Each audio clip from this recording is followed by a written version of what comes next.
Praga 1881, Berkeley, California 1973. Pensador jurídico y político austriaco. Al desmembrarse el antiguo imperio austrohúngaro al final de la Primera Guerra Mundial, Hans Kelsen toma parte activa de la organización institucional de Austria, como uno de los principales redactores de la Constitución sancionada en 1920. En 1929 abandona su cátedra en la Universidad de Viena para profesar en la de Colonia, pero el ascenso del nazismo al poder lo indujo a trasladarse en 1933 a Ginebra y 3 años más tarde a Praga, donde permaneció hasta 1940, cuando se trasladó a Estados Unidos. Allí enseñó Derecho en las universidades de Harvard y Berkeley. Perteneciente a la corriente del formalismo jurídico, Kelsen sostuvo la teoría del normativismo, según la cual el derecho es un fenómeno autónomo de cualquier hecho o ley positiva. La doctrina de Kelsen, que la llamó teoría pura del derecho, tuvo continuidad en la Escuela de Viena e influyó en la orientación jurídica de muchos países europeos. Profesor de Filosofía del Derecho de la Universidad de Viena desde 1917, Hans Kelsen fue uno de los principales autores de la Constitución republicana y democrática que se dio en Austria en 1920.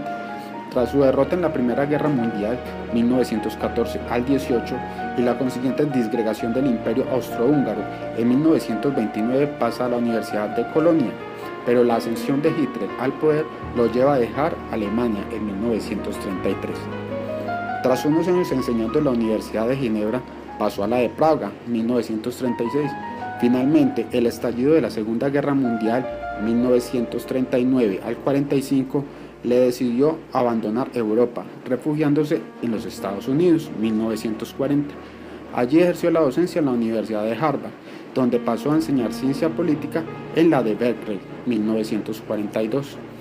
Kelsen defendía una visión positivista que la llamó teoría pura del derecho, un análisis formalista del derecho como un fenómeno autónomo de consideraciones ideológicas o morales, de las cuales excluyó cualquier idea de derecho natural, analizando la estructura de los sistemas jurídicos, llegando a la conclusión de que toda norma emana de una legalidad anterior, remitiendo su origen último a una norma hipotética, fundamental, que situó en el derecho internacional, de ahí que defendiera la primicia del derecho internacional sobre los ordenamientos nacionales.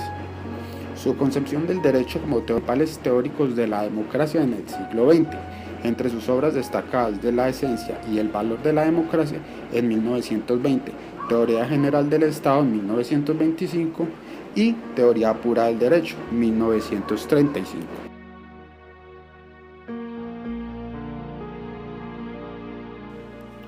La importancia de la teoría pura radica en que se trata de una teoría estrictamente jurídica, que supone que la verdad o falsedad de los enunciados jurídicos no depende de la verdad o falsedad de primicias empíricas o morales. La existencia y el contenido del derecho, como reza la premisa fundamental del positivismo, depende de hechos sociales y no de sus cualidades o virtudes. En este sentido, Kelsen hace referencia a la pureza metódica de la ciencia jurídica. Para Kelsen, el pensamiento filosófico de la época contaminaba a la ciencia del derecho con estándares morales e ideología política, o intentaba reducirla a las ciencias naturales o sociales. La idea de la pureza de la ciencia jurídica se concibe para distinguirla de la moral y de la ciencia empírica. La pureza de la doctrina kelsiana se relaciona con la tesis de la independencia que, de un lado, significa la separación entre el ser y el debe ser, en virtud de la cual no es posible justificar enunciados normativos mediante enunciados empíricos, y de otro exige que la justificación de los enunciados normativos se refiera únicamente a otros enunciados normativos. El derecho en la teoría pura es un orden normativo, porque lo conciben desde el debe ser objetivo y que compartan las normas que lo integran. Una norma es la que debe ser, es decir, la que espera que oriente una determinada conducta. Teoría del derecho, derecho y naturaleza. La teoría pura del derecho es una teoría sobre el derecho positivo, que lo que quiere es excluir del conocimiento orientado hacia el derecho todos aquellos elementos que le son extraños.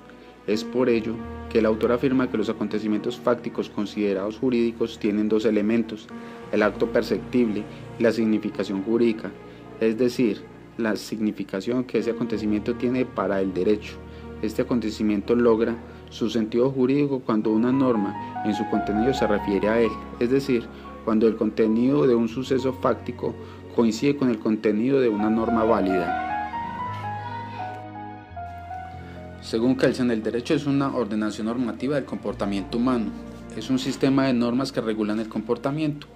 Por lo tanto, considera a una norma como el sentido de un acto con el cual se ordena o permite y, en especial, se autoriza un comportamiento.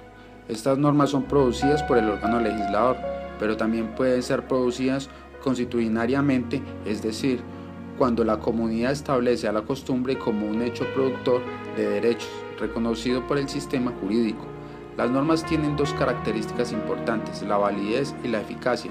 Mediante la validez designamos la existencia específica de una norma, mientras que con la eficacia nos referimos a que la norma sea verdaderamente aplicada y obedecida en los hechos. Derecho y moral. Junto a las normas jurídicas existen otras normas que regulan el comportamiento de los hombres, llamadas normas sociales. Estas normas se pueden abarcar bajo el concepto de moral y a la ética como la disciplina encargada de su conocimiento y descripción. Ya que la justicia es una exigencia de la moral, la relación se establece entre el derecho y la moral, y es la relación entre el derecho y justicia.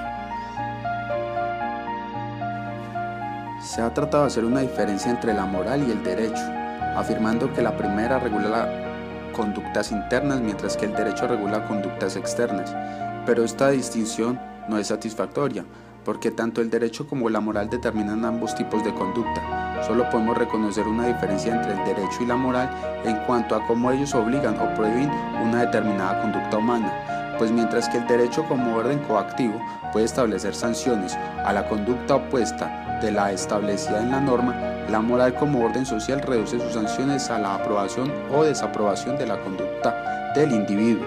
Kelsen separa el derecho de la moral, pues según el autor, la validez de un orden jurídico positivo es independiente de su correspondencia o su no correspondencia con cierto sistema moral. Además, el autor afirma que una justificación del derecho por parte de la moral es inaceptable, porque no existe una única moral, una moral absoluta, sino que numerosos sistemas morales que muchas veces son contradictorios. Por tanto, la ciencia jurídica, que solo tiene que conocer y describir el derecho, no tiene por qué justificarlo ni con una moral absoluta ni con una moral relativa. Derecho y ciencia. Para Kelsen, el objeto de la ciencia del derecho son las normas jurídicas y la conducta humana, porque está contenida en dichas normas. Podemos distinguir dos teorías del derecho: la teoría estática, que tiene como objeto el derecho en cuanto sistema de normas con validez, es decir, el derecho en su equilibrio, y la teoría dinámica, que tiene como objetivo el proceso jurídico en el que el derecho se produce y aplica, es decir, el derecho en su movimiento. Tenemos que hacer una clara diferencia entre la ciencia del derecho y el derecho. La primera se encarga de los enunciados jurídicos, es decir, de las oraciones que describen las relaciones jurídicas, mientras que el derecho se encarga de las normas jurídicas producidas por los órganos del derecho, que constituyen prescripciones, puestos que ordenan, permiten o facultan determinadas conductas. Y el principio de imputación, el que afirma la libertad de la voluntad del hombre, ya que el hombre deja de estar sujeto al principio de causalidad y puede hacerse responsable de su conducta, puesto que la imputación jurídica enlaza dos hechos: el hecho determinado por el orden jurídico como condición, una conducta determinada, con la consecuencia por el determinada, sanción, que el individuo debe acatar o cumplir. Estática jurídica. Los actos coactivos son aquellos que deben cumplirse aún en contra de la voluntad del afectado.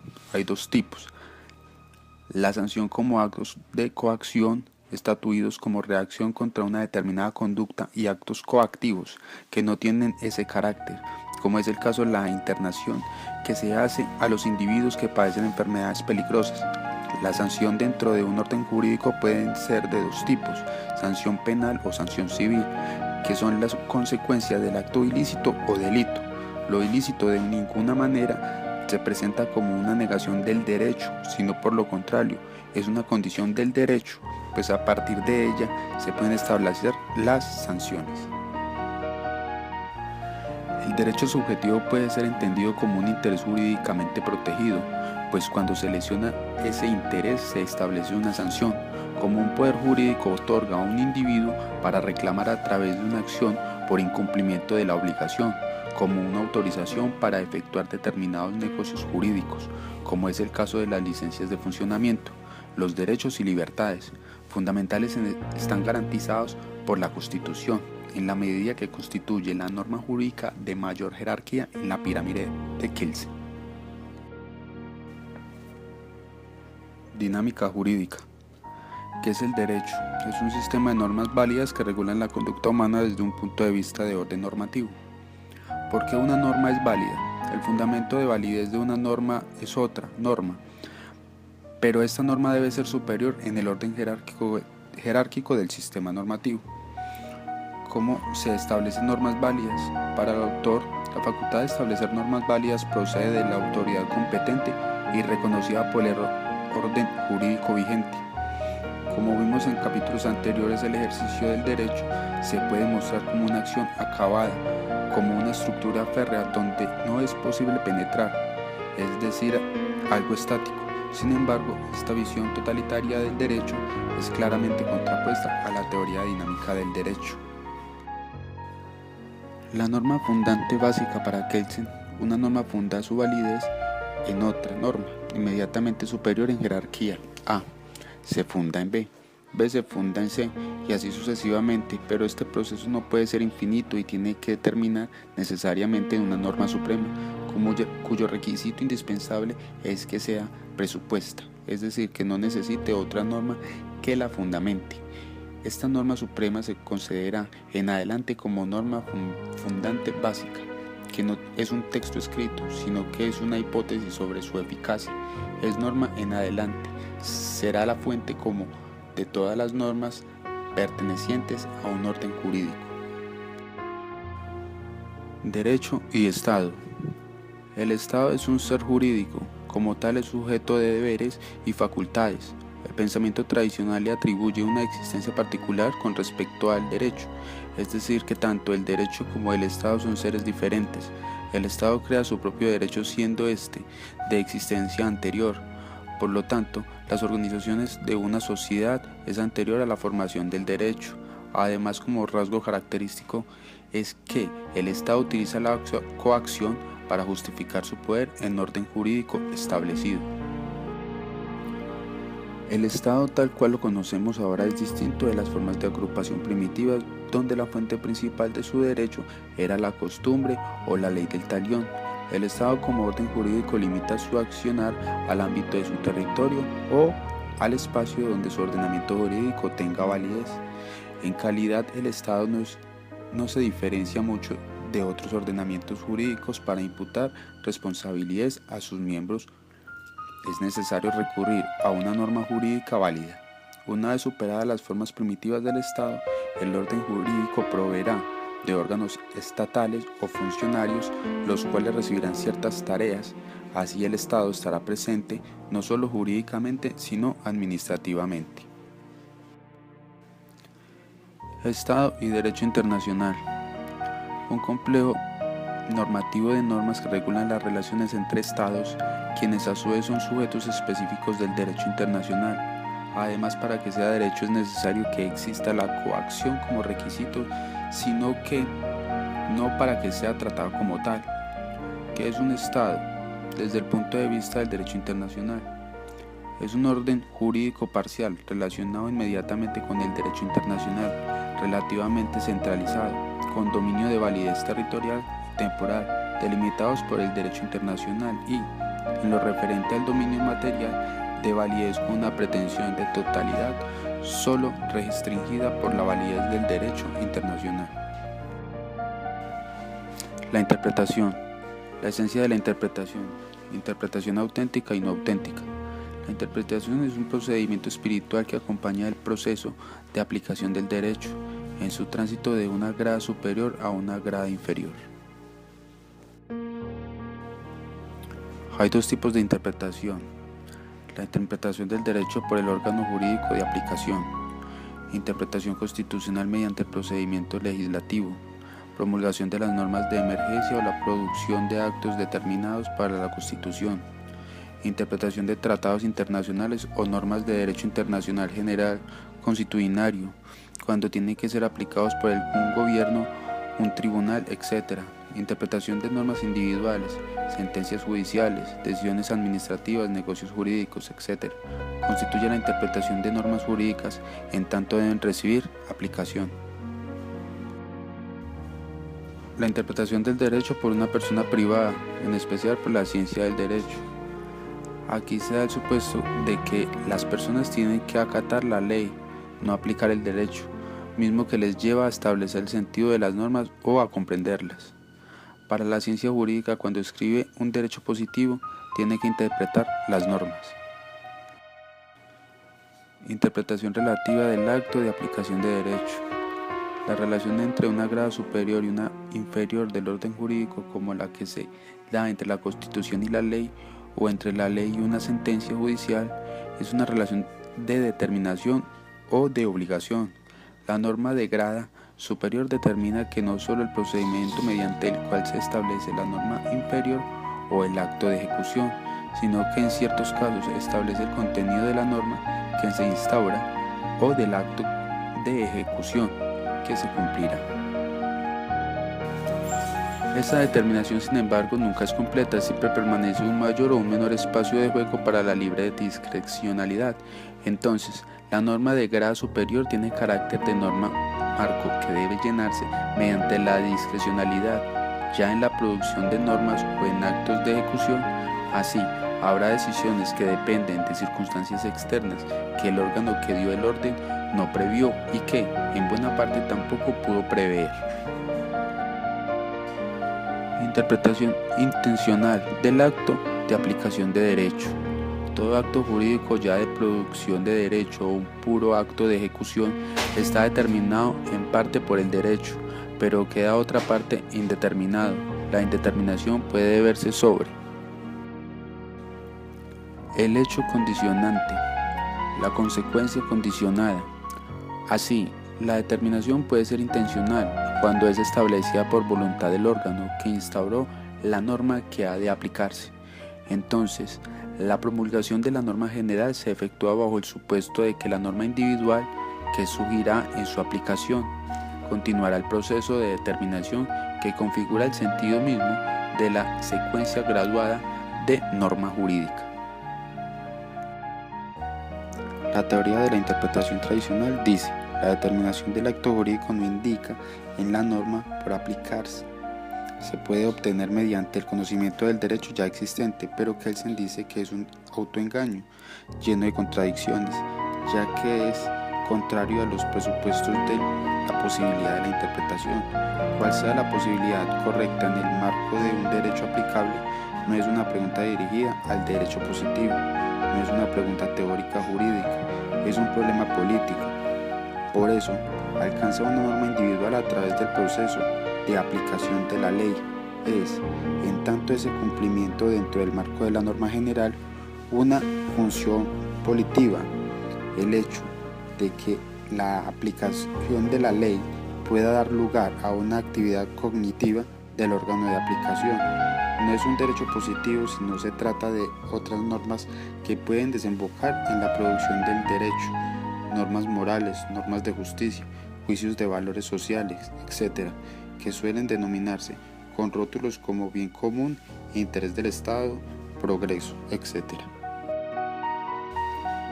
Importancia de la teoría para el derecho.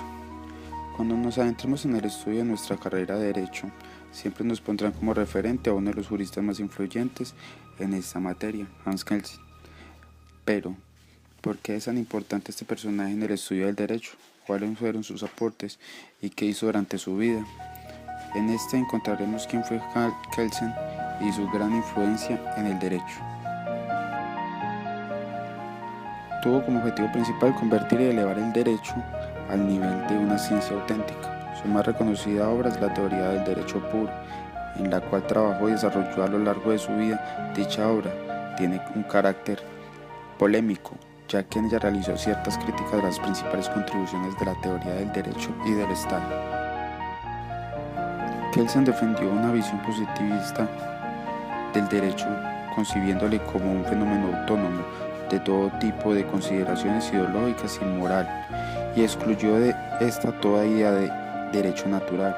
Para recordar, el derecho positivo es un conjunto de normas jurídicas de obligatorio cumplimiento, emanadas del Estado para regular la vida de los hombres en sociedad determinada.